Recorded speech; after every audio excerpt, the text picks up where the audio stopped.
starting the recording now. So as I was saying, the first half of this unit has been very conceptual. It's been an introduction to inclusive education by understanding the ideas, the concepts, the policies, and the big ideas and the history behind this.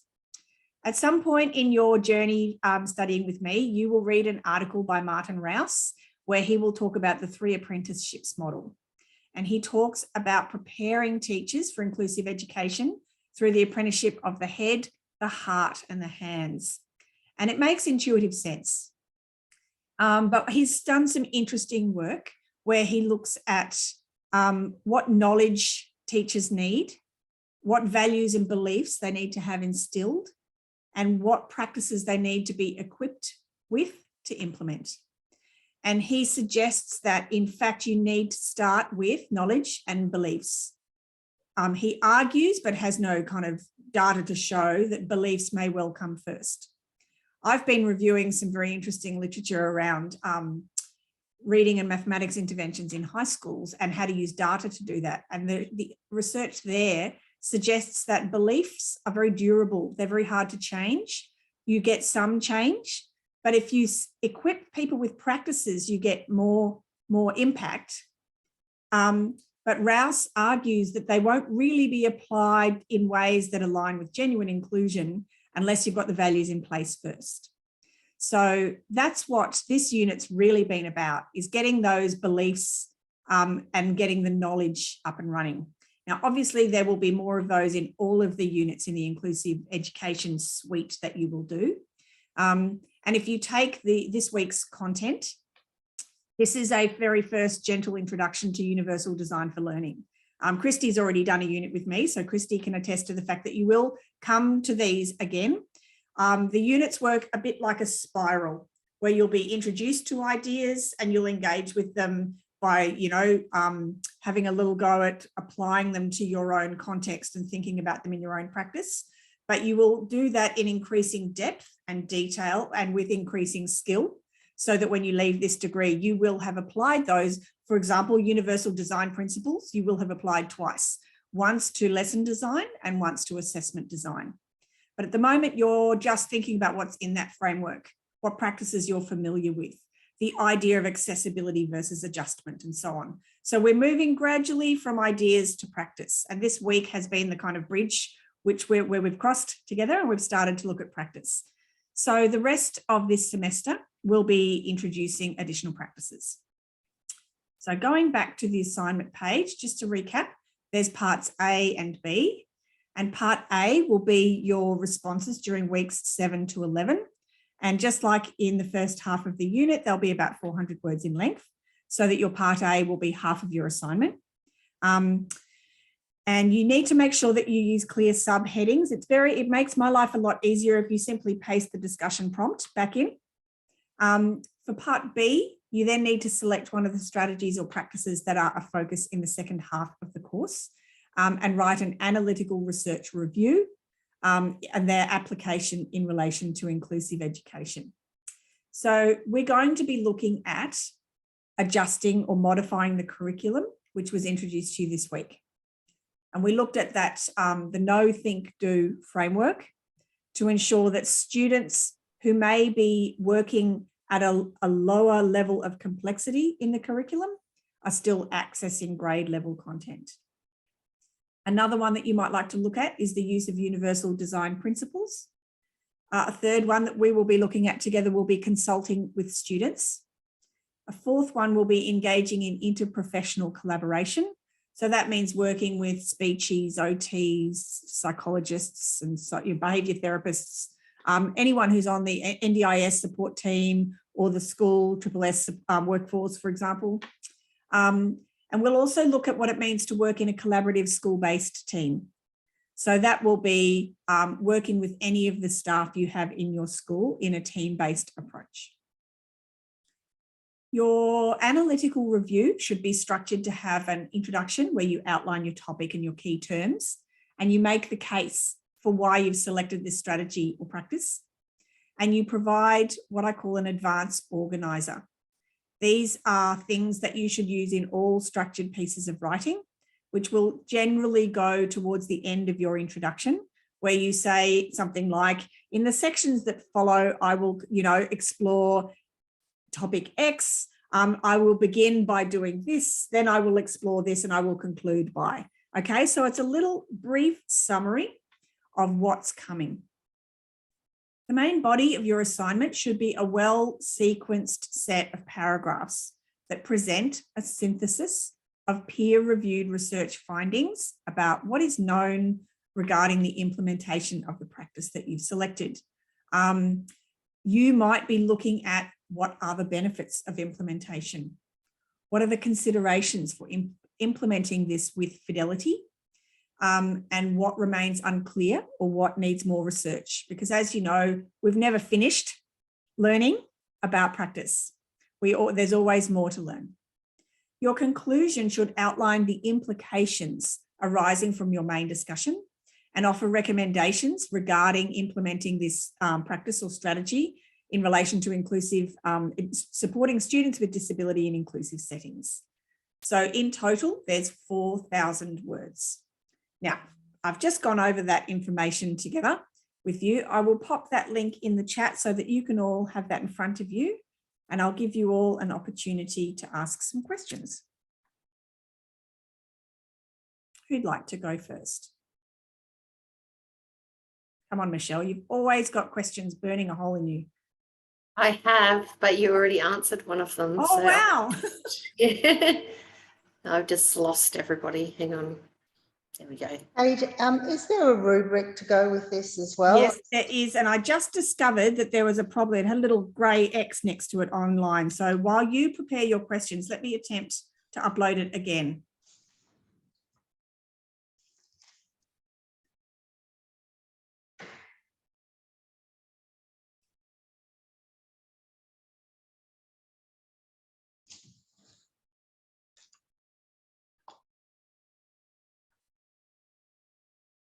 Here it is.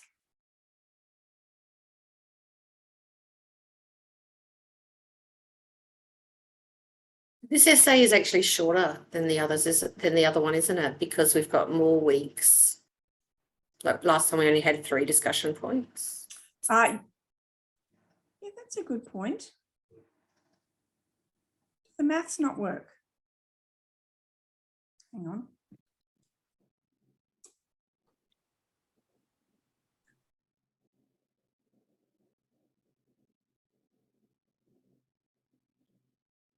Okay, so I've just got there was a file corruption problem. So I've just created a new version of the file. Let me share the file with you.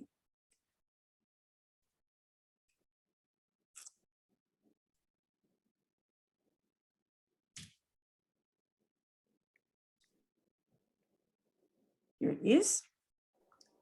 So your learning tasks will be the ones that, you should be showing an understanding of the topics and experiences, showing insight and engagement with the readings, just like before.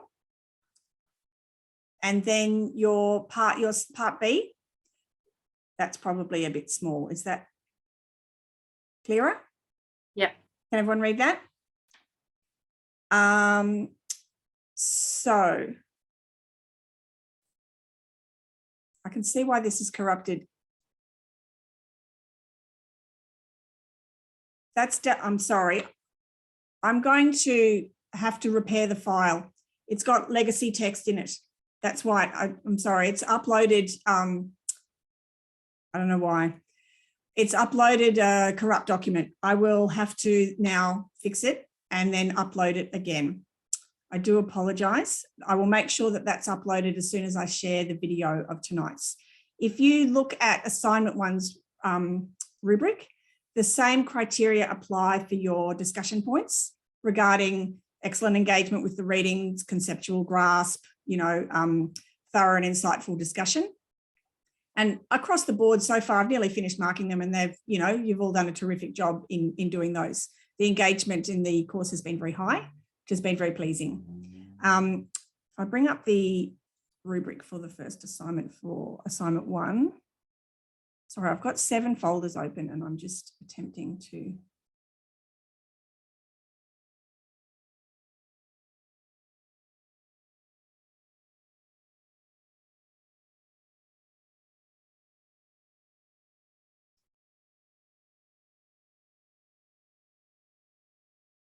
So you'll see that there's lots of crossover in terms of how you get assessed,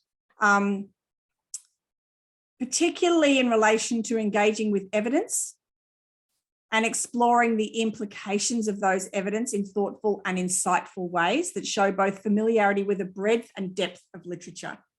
That's one of the things that I'm giving feedback on. Some of you have done depth very well, but at the cost of breadth. So perhaps drilling down really into one idea where perhaps you needed to look at two. So balancing your word count with breadth and depth. I will make sure that this is uploaded shortly. So let's go back to the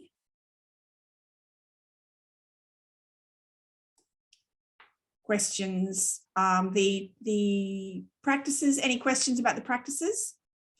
Any questions about locating or accessing peer-reviewed evidence? I've just got a question, Kate. Is this focusing on the implementation of that strategy within our own context or as a whole? So that's a really education. That's a really good question. Are you talking about, for example, secondary schools? Correct, yeah. Okay, so let's say you'd picked consulting with students. You can slice that any way you want. So you may do a deep dive into the literature, and you may find that actually much more has been done with primary school students. So that you could then talk about, my setting is the secondary setting and it remains unclear, or there's not enough research here, or you know, there's a need for more. There's comparatively little. If you go in, let's say you were going to look at universal design principles, you might find that there's bucket loads, you know, because it's been quite popular in university settings. There's a lot of applications in higher education. So you might say, actually, there's an overwhelming need for more in school settings altogether. Or do you know what I mean? So you can sort of say what's there. When you do a lit review, you're asking, what do we know and what remains unclear? Those are the two big questions that I ask whenever I do a big lit review. And then under what do we know come sub questions like, is it any good to do? Is there any point in doing this? And what is, you know, what does research show are the benefits? Are the benefits for teachers? Are the benefits for students? Is it for all students, for some students? And what about implementation? What are the considerations? You know, is there a considerable requirement to engage in professional learning before you're doing this with fidelity? With fidelity means implemented as intended. Are there resourcing implications? Do schools need access to particular resources to be able to do this well, for example? Those are the kinds of questions that you might be finding when you're doing a lit review around benefits and implementation with fidelity. You're going to have to very much use your own critical eye to look at the research and say, what did I not find? And that's where you may well find in relation to your own setting. So you might say, the bulk of this research was produced in Anglophone countries and I live and work in Malaysia. It remains unclear how well, you know, this will align with the policies and school systems here. Or you know what I mean? You need to start to think about what's missing. It might be levels of schooling. It might be cultural relevance. There are all sorts of lenses that you might apply. Other questions?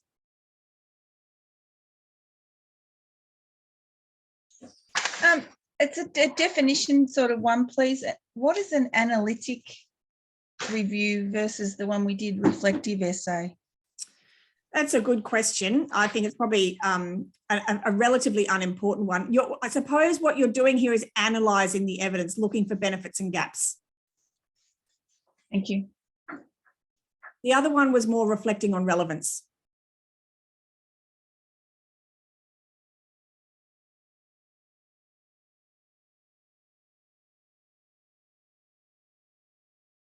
Any others, Jennifer? You're looking thoughtful. I'm just a little bit, not necessarily about questions about the topic, but I'm just concerned that I haven't actually cited things correctly and I was just wondering when we'll be getting back the feedback from the previous essay to see if I've actually done it correctly or not. Because if that's a concern for you, let's go and look at some really good resources you can access for that now. I can tell you, over the life of my 3 years as a PhD student, I went in with fairly good referencing skills, but there are always tricky references, like referencing a curriculum document or a policy, those sorts of things. So let's go to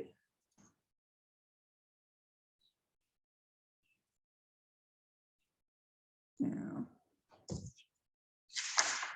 So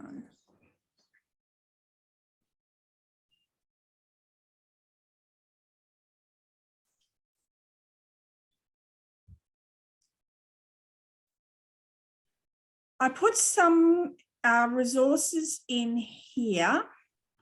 Monash's APA guide for citing.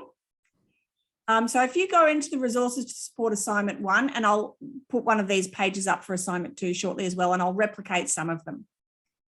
In fact, a lot of the same, perhaps I might just make this resources to support assignments. A really helpful one is workshops here. If you go here, the library runs workshops on referencing.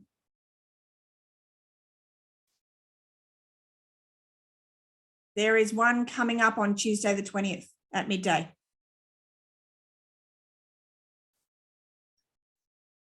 I'll just put that link in the chat box right there. Now, the other place that you can go to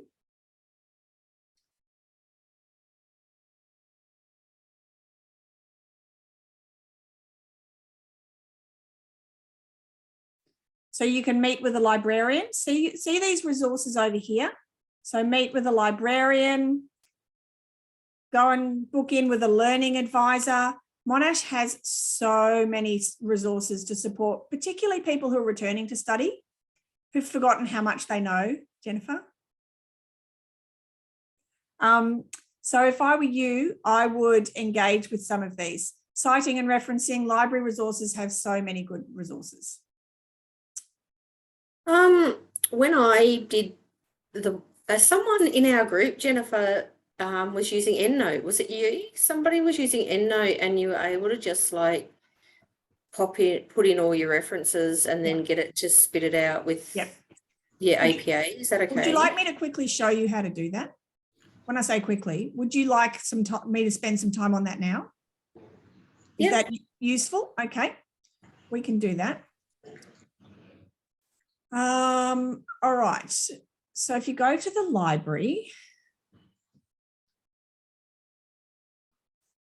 okay, no, it's here. Getting started or help with EndNote. I think, can you search up? I reckon I did it. Can I just say where I found it as well? Yep. I found it, I think, I clicked on EndNote in one of my papers that I'd found, and it sort of took me in the right direction as well. So, yeah. If you can't find this library link, Google Monash University EndNote, and it will take you, you know what I mean? Sometimes I find Google as a search engine is better than any organizational search engine. I totally agree. Yeah. So if you go to the EndNote page in the library, you will end here. guides.lib.monash.edu/EndNote is where you'll end up. And the very first thing that you'll need to do is get EndNote. And it's a piece of software that is licensed, but the university's got a multi-user license. So while you're here, you can have EndNote. And there's a whole lot of EndNote training and advice. So the very first thing that you need to do is download it. So I have an EndNote library. Here is one here. Okay, so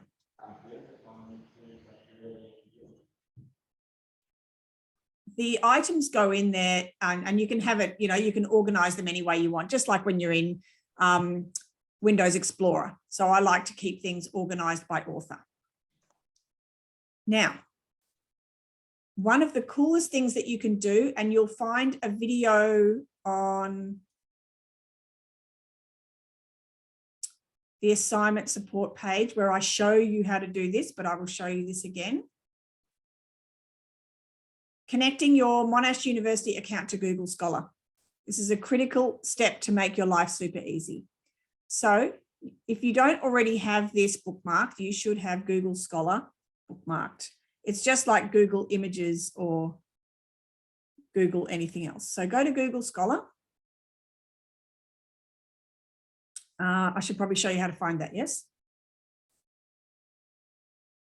Go to Google, and in the little dots up here,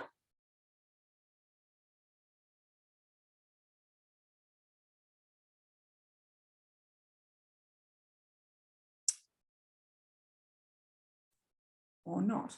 Why is it not appearing?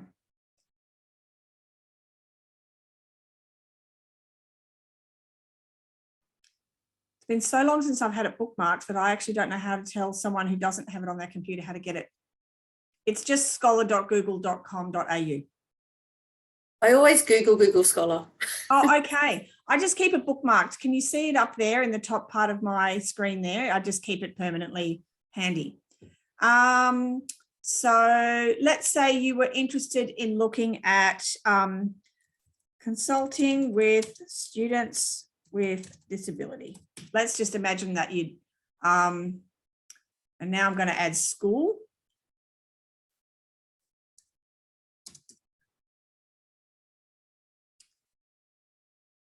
All right, students with developmental disabilities in collaborative consultation. All right, let's say we were interested in that. Now, can you see down here on my screen, I've got import into EndNote. Now you won't have that yet.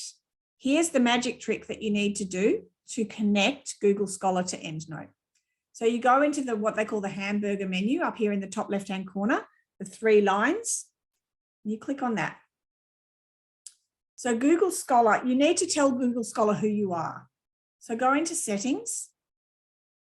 And first of all, tell it that you're at Monash University. So you type in Monash University and you look it up and it'll come up with it. And then you put a tick box and you say, please show library links for Monash University. And then you save. And then you go back into settings and you go to Bibliography Manager and you say, show links to import citations, and you choose EndNote from the options there. And you click Save. So now Google Scholar knows 2 things about you. It knows that it can provide you with seamless access to Monash University, and it shows you, and it will provide direct access to your EndNote. So here is an article that I regularly set for reading with my students, and it's by Hayley Tancredi, and it's looking at consulting with students with disabilities. So you can, once you've set up your EndNote, you click Import into EndNote. And it says, where will I download the file? Because it's a little file that you download. Doesn't matter where you keep them. And you click Save. And then you open that file and it opens automatically in EndNote. And there it is. Now, I usually double click it and just triple check that all the information, did the page numbers go in? Sometimes it'll only, there are glitches. You know what it's like moving from one software to another. Maybe only the start page goes in and not the finish page. So I just check. Have I got? You might just need to reshare your screen because we're still seeing Google Scholar. Oh, okay. Stop share. Thank you for letting me know. Or I rabbited on too long. Here we go. So it imported into EndNote and looks like this. So here it is. And if you double tap it, you'll open it up and you'll see what's gone in. So Hayley Tancredi is the author. Yep, the name's correct. The year is correct. The title is correct. Check it hasn't got weird capitals in it. Sometimes it takes capitals in when it shouldn't. So check that. And Jennifer, this is the kind of thing that you'll learn in your referencing. You know, where should you have capitals? Where should you not? But you can just use the easy reference guides as well. So just check there's no random capitals in there. The journal title's correct. There's a volume and an issue number. Both the page numbers are there. I've noticed, oh, the DOI number should be there, but that's not there. So I'll go back and I'll quickly click on it.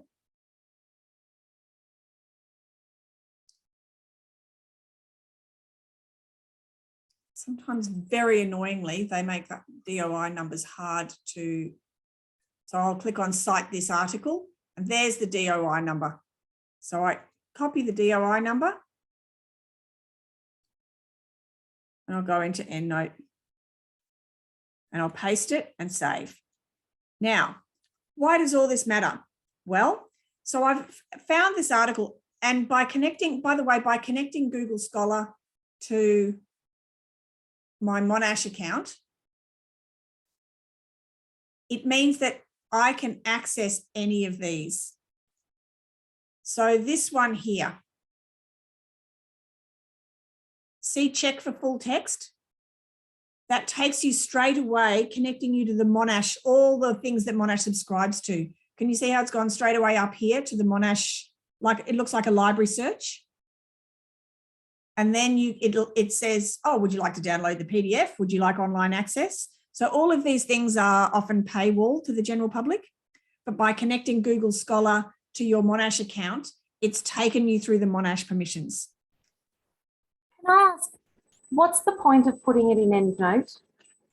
So you're getting the whole journal article done in the APA 7. Yes, all right. How does that help you do your reference?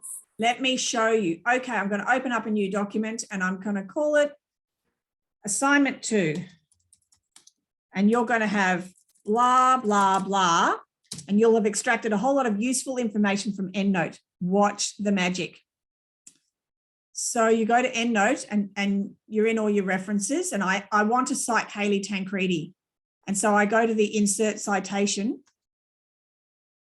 and it puts it there as an in-text citation, and it started my reference list.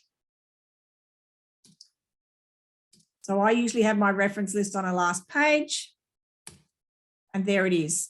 And then let's imagine I've said some more information, and I'm going to cite the Senate Education and Employment Committee findings, cite.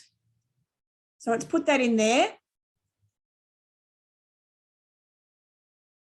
And it's added it to my reference list and it's alphabetized it for me.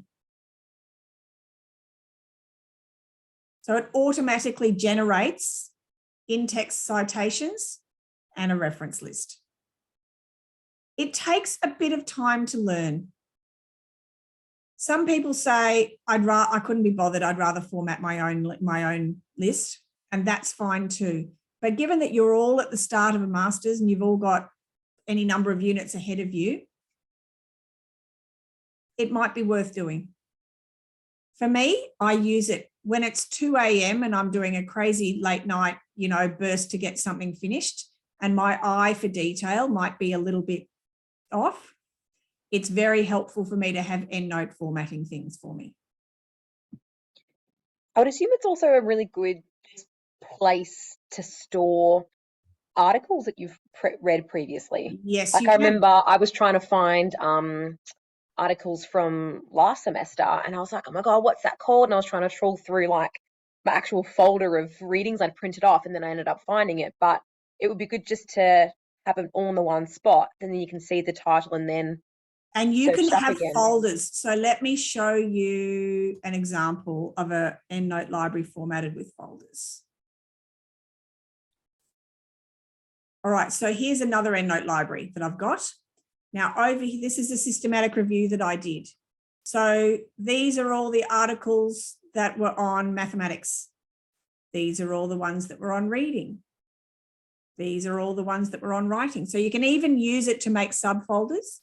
And if you can see up here, let me just get my disappearing pen. You can even upload, see the attached file? You can attach a PDF to it. And you can open the PDF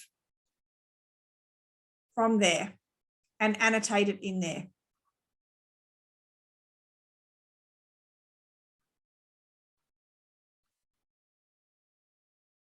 Oops. Make a little comment.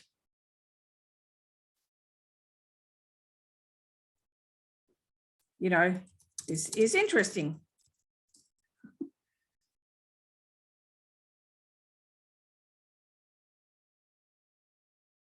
No, I don't want to save those changes.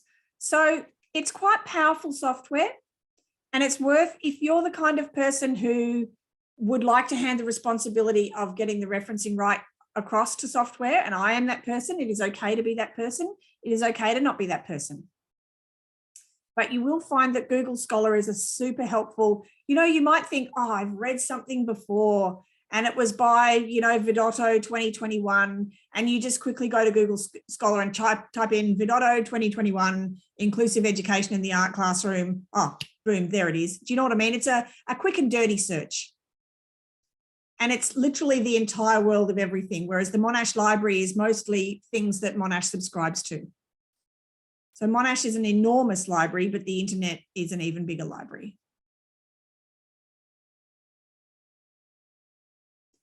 I do recommend that you engage with the kinds of resources that the library, so referencing workshops, they also run EndNote workshops. You go to the library booking system.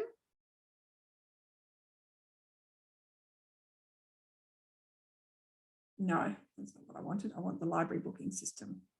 Library class booking system. Keyword. EndNote. Search.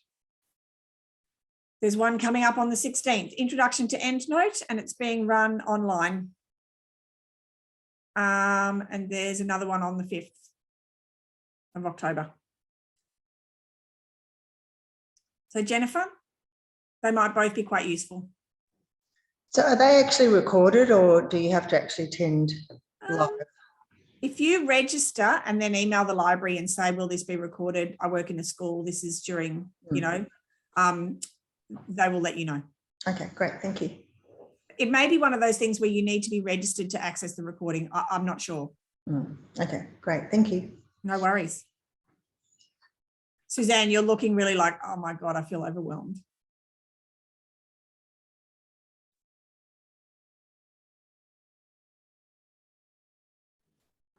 Yeah, all that, just, yeah. I need to go through it slowly and muddle through it myself to sort of let it make sense. I work well with really quick guides that I can use as a reference. I am citing a chapter in a book. Show me how a chapter in a book should be cited, and I'll use that as a template and copy it. And I've got those on here as well. Library guide for citing in APA 7. Here's a quick guide. So how do I cite when there's more than 3 authors in the text? What should a reference list look like if it's a journal article here? So those, that's just a link here. There's a heap of useful resources in here that's definitely worth looking at. We talked last time about looking in Ulrichs to make sure, is the source that I'm looking at peer reviewed?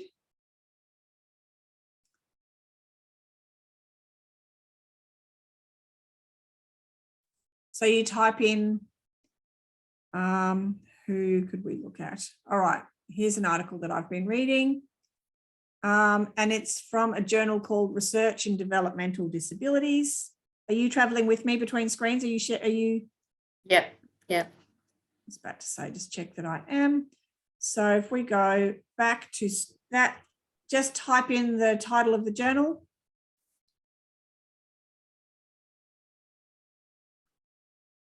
And there it is, it's come up and it's got this symbol here, which means, remember I described it as a Collingwood jumper?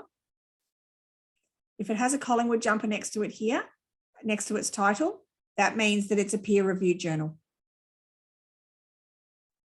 Things that haven't been through peer-reviewed are not as robust. Might be a good piece of work, but it hasn't really been scrutinised. Other useful resources. I've shown you this one before as well. You know those days when you just can't start a sentence? Words fail you, you're just tired? this is the academic phrase bank.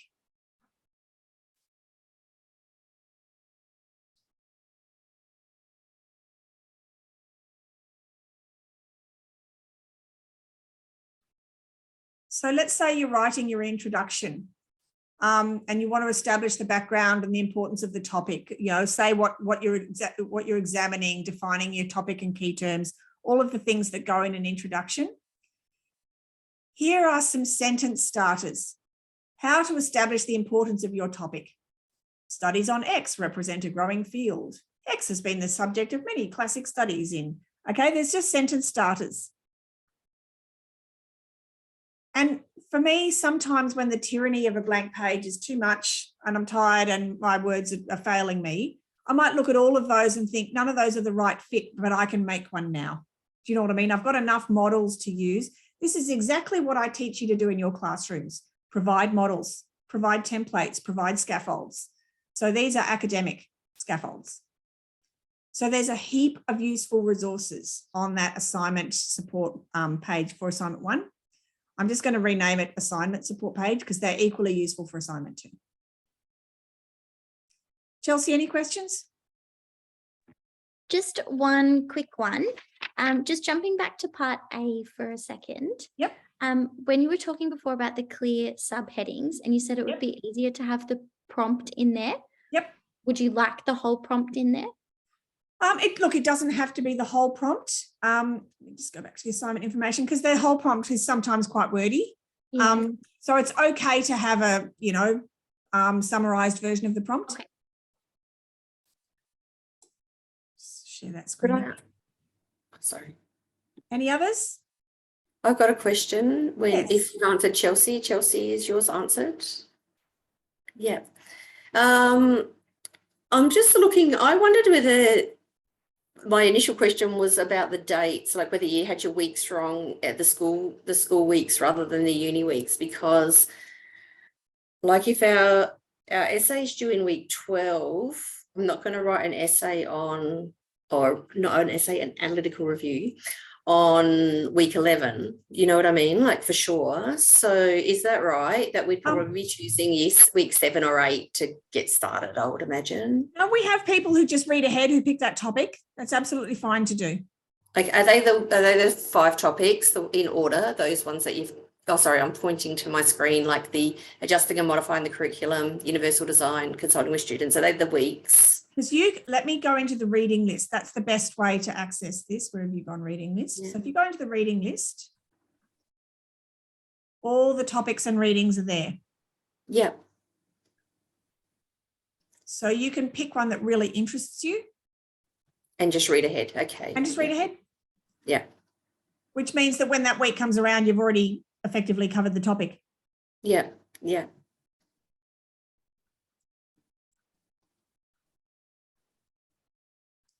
So week 7, which we're in at the moment, is about curricular access for everybody. Week 8, so topic 8, I should say topic, not week. Topic 8 will be about instructional practices that are effective for use in inclusive classrooms for all students. The first one of these will look at sort of what we call high leverage practices. Sorry, I didn't mean to click on it. And the second one looks at which of those are particularly relevant and appropriate when you've got students with quite complex learning profiles in the classroom. Topic 9 is young people's voices, so consulting with students, putting students at the centre. Topic 10, interprofessional collaboration with particular relevance. You know, that's what the kind of collaboration you'll be doing for those students with those really complex profiles. So students who might have, you know, like we've talked about previously, they might be in out-of-home care, they might be getting support through Aboriginal Education Services, they might be getting support through NDIS, or they might be getting support through any or all of those. Year 11, topic 11, we're looking at working in school-based teams. So collaborative practices, it's very sensitive, collaborative practices and working with data in teams. And topic 12, which won't be featuring in your assignment, is where we're going to look at, well, how do we know if inclusion is even happening or how well it's happening in systems? So that's how we'll conclude. Kate, sorry to interrupt, but while you're on that page, Yep. How do you insert one of the readings for this week into EndNote? Because I tried doing that and I wasn't able to do it. Okay, so that is where you'll find the Google Scholar EndNote marriage extremely helpful. So let's take this random one in front of me here. I'm going to copy that title, The Form and Function of Data Teams in Inclusive Schools.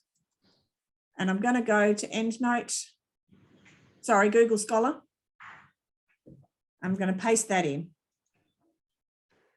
And there it is. So then I can go import into EndNote. And save the file and open it. And here it is. Now I'm going to open it again and make sure that nothing glitchy has gone on.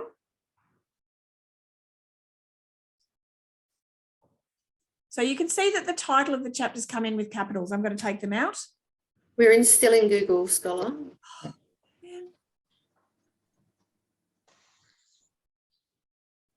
So it's gone into EndNote and I've opened it up for editing. So it went into EndNote like that and I've double tapped it to open it and gone to the edit tab. Now you can see that the title of the chapter is capitalized, as is the book title. And you only want the book title capitalized, not the chapter title. So I'm just going to edit that in there.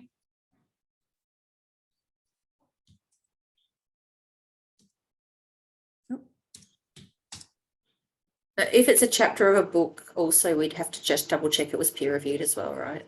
No, it's not. It won't be peer reviewed. There are times when you will want to cite a chapter. It might be something that's given really good definitional information, or do you know what I mean? Peer reviewed evidence is when you're making a claim about the effectiveness of something. Okay. That's when you need research. You know, if you're using a sentence that says research shows, or 3 systematic reviews have been done on this, there's a lot of evidence on it. And then you'd put in, insert 3 citations to say, look at all this evidence. Or you might say, there's considerable evidence in primary schools, insert citations A and B, but only one small sample, one trial with 3 participants in a high school was all I could locate, insert citation here. So those are when you're drawing on evidence. But let's say you're looking at collaborative practice, and you might say, collaboration is defined as this, or data teams are, do you know what I mean? Let's say you're working with definitions. You don't need that to come from peer-reviewed papers. You can cite chapters for those kinds of pieces of information. So if you amend the information in here, make sure you save. And that's one way. Jennifer, there's one other way to get a citation out. If you decide that EndNote's looking like way too much hard work and you don't have the, inclination, you can just go to Google Scholar and say, I'd like to cite this in APA, and there it is. And you can also do that if you go into the library and end up looking at this item in the library. So there's multiple ways. You can click on citation and get the citation out of there too. Great questions, everybody, by the way. Any others?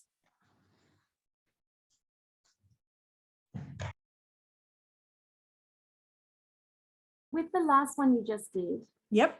In the library, and you clicked it to citation, but it didn't give you options for what type of citation. So they're over here, and that's got APA. Be careful, that's APA 6, and you want APA 7. I didn't think it looked right. Oh, very good. Yeah, go. There you go. It's got the DOI. Well spotted. So that's how you get it there. I vividly remember, having been an arts graduate, starting my Masters of Education and citing in Oxford or Harvard style, or one of the ones that whatever we'd use in the arts faculty. And I got 0 marks for my referencing in my first essay. It stayed with me forever. I work with the colleague who did that. I regularly remind them. Remember that time you gave me 0 for my referencing? All right, any other questions, or are you all cooked? You're all done? Okay, I'm going to stop the recording.